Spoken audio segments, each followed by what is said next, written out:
Hey gang, it's me, James Donnelly. Once again, you're back in the Shadow Gallery. Good to have you with us. Um, tonight, um, we're gonna go back in time a little bit. We're gonna talk about a place that I went to today and one of the comics that I bought there. Um, and the place that I went to today. Now, if you're in the Phoenix, Arizona area, and you like comics, you probably go to Atomic. Now, Atomic is about as great of a comic store as you can get. They've got everything. You know, they've got the comics, they've got the magazines, they've got the figures, they've got the busts, they've got the statues, they've got everything.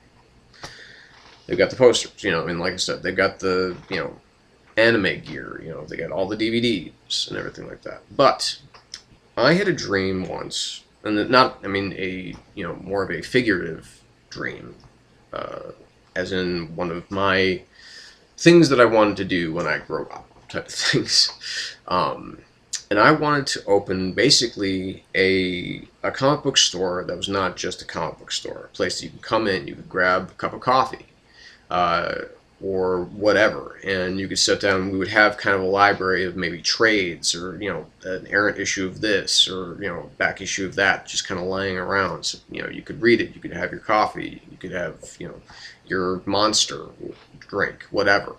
um, and then in the back, and then you would have all sorts of merchandise. You'd have all of my, all of my figures that I would have, all the stuff, like all the build figures, all put together and stuff like that, and action figures and poses and shit like that.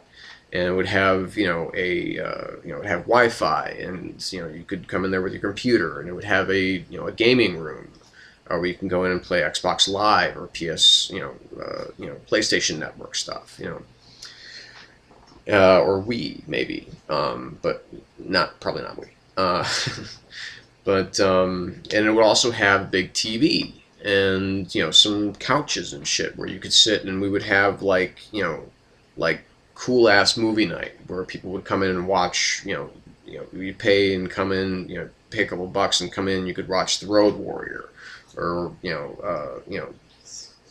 just some Escape from New York, just some really cool films from like the 70s or the 80s, some stuff that's a little bit harder to find, and watch them on, if they're on Blu-ray, get them on Blu-ray, that type of thing. So, well, apparently some asshole stole my dream and made a place in Mesa called Gotham City Comics, and they've just been open. They've only been open for about 14 weeks. And it is exactly, I mean, literally exactly like what I wanted my place to be. They have the coffee bar, they have the big TV, in the back they have the room for the Xbox Live, and they have all these back issues, and they have everything's bagged and boarded, and that's I don't know if it's free because I didn't buy anything new, because I buy all my new stuff at Atomic. And I think this is kind of where a place like Gotham City Comics is really going to kind of have this market, because they've got a pretty extensive collection of back issues, and it's going to get even more so in their grand opening, which is going to be in a couple weeks.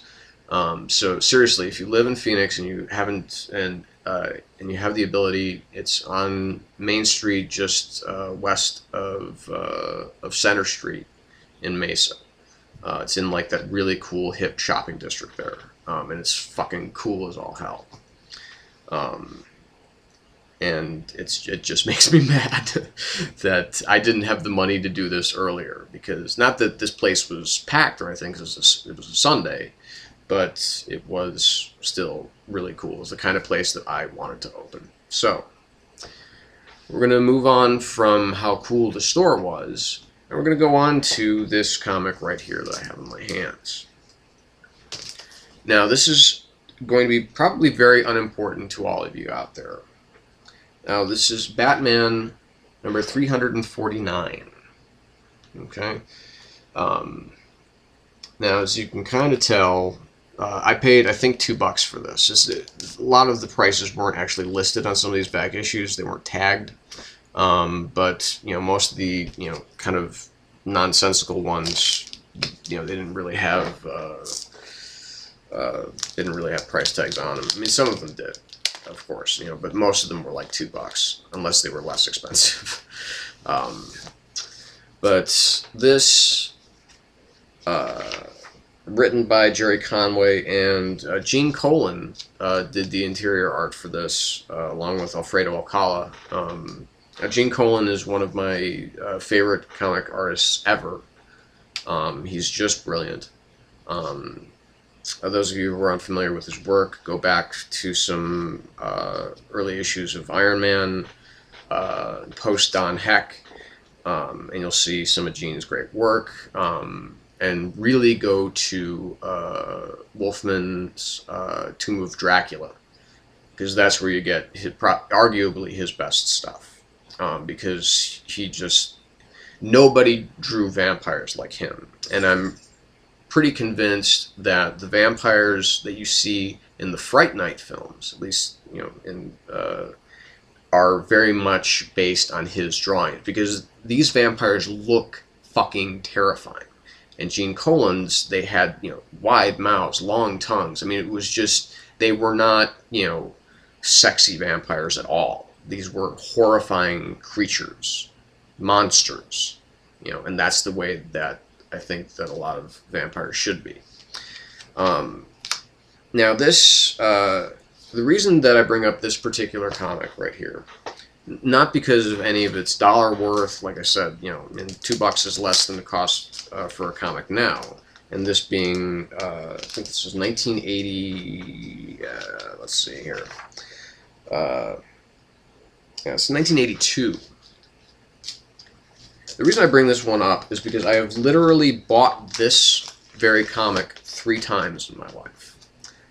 The first time was back in 1982, where I saw this on at a drugstore when they used to have the rotating comics shelves, and I saw the cover and I was just like, oh, it looks pretty cool. It's Batman against what looks to be here, possibly like a vampire type of thing. It's called Bloodsport. It's probably got vampires in it.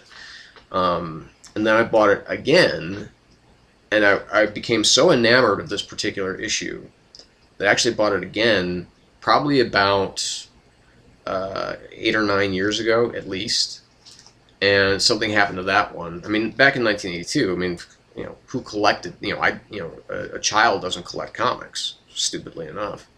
But back when I started collecting comics again, and I found this back issue, I said, well, I gotta get it, because this is one of the comics I remember the most from my childhood. And I saw it again today. It was like Kismet. It was in the very front of the Batman section that they have. So I, had to snap it up again. I recently saw from one of our brethren here on YouTube. You'll forgive me if I don't know your name, sir. But he did, comics when I was a kid. That was the name of his vlog.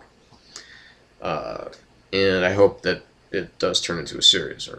But this was one of the ones that I remember so clearly from when I was a kid, because it has the reappearance of the monk, which goes all the way back to the very, very early days of Cane and Finger on Batman and Detective Comics. And it was, it's not even a particularly good comic, not a great comic anyway. I mean, the art's really cool. Obviously, Gene Colan doing a lot of great stuff, but it just takes me back to those wonderful days. And it has that mixture of this kind of superhero action and horror elements. And I've never read the follow up to this, because it does end on kind of a cliffhanger. So I've got to find it, and that's what I'm going to do right now. I'm going to go to eBay and see if I can find 350, or if it's crossed over into Detective. So you have a good day, and maybe we'll talk later about this one. Take it easy.